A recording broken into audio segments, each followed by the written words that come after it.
আসসালামু আলাইকুম viewers, this is আশির Habib. Welcome to my new vlog. আজকে আমি ঘুরতে চলে আসছি আকিলপুর সি বিচে। এটা চট্টগ্রাম শহর থেকে প্রায় 21 কিলোমিটার উত্তরে।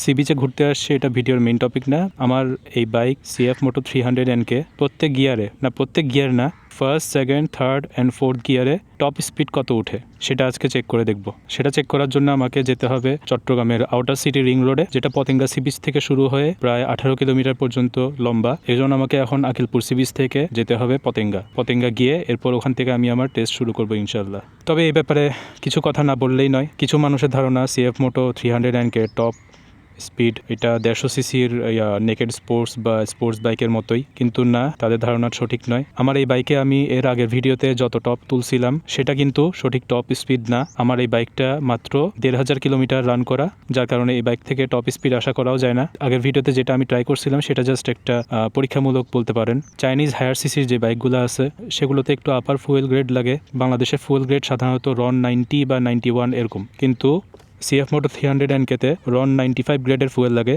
ভালো মানের ফুয়েল এবং ভালো মানের ইঞ্জিন অয়েল মেনটেন করে চললে বাইক দীর্ঘদিন সুস্থ থাকে এবং কয়েক হাজার কিলোমিটার রান করার পর এটার বেস্ট পারফরমেন্সটা পাওয়া যায়। আমার এই বাইকটা এখন শিশু অবস্থায় আছে, যার কারণে এই বাইকের টপ আশা করা যায় না।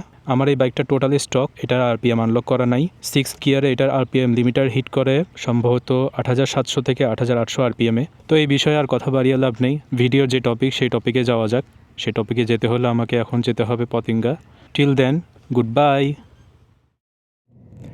তো চলে আসলাম পতেঙ্গা, রাস্তাও খালি আছে, সহজেই স্পিড টেস্ট করা যাবে। রাস্তা এখন মোটামুটি খালি হয়েছে। এবার আমি আমার স্পিড টেস্ট শুরু করি। বিসমিল্লাহির রহমানির রহিম।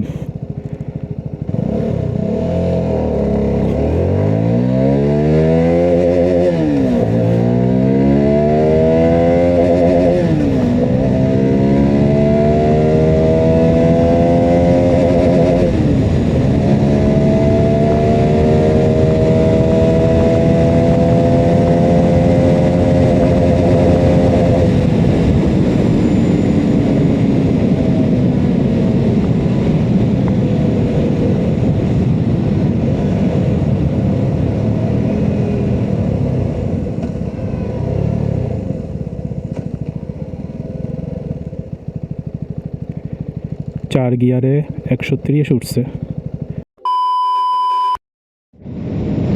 তো এই ছিল first, second, third and fourth গিয়ারে টপ স্পিড টেস্ট। ভিডিওটি যদি ভালো লাগে তাহলে please like, comment and share. আর যদি চ্যানেলে নতুন হন তাহলে সাবস্ক্রাইব করে পাশে থাকবেন। আসসালামু আলাইকুম।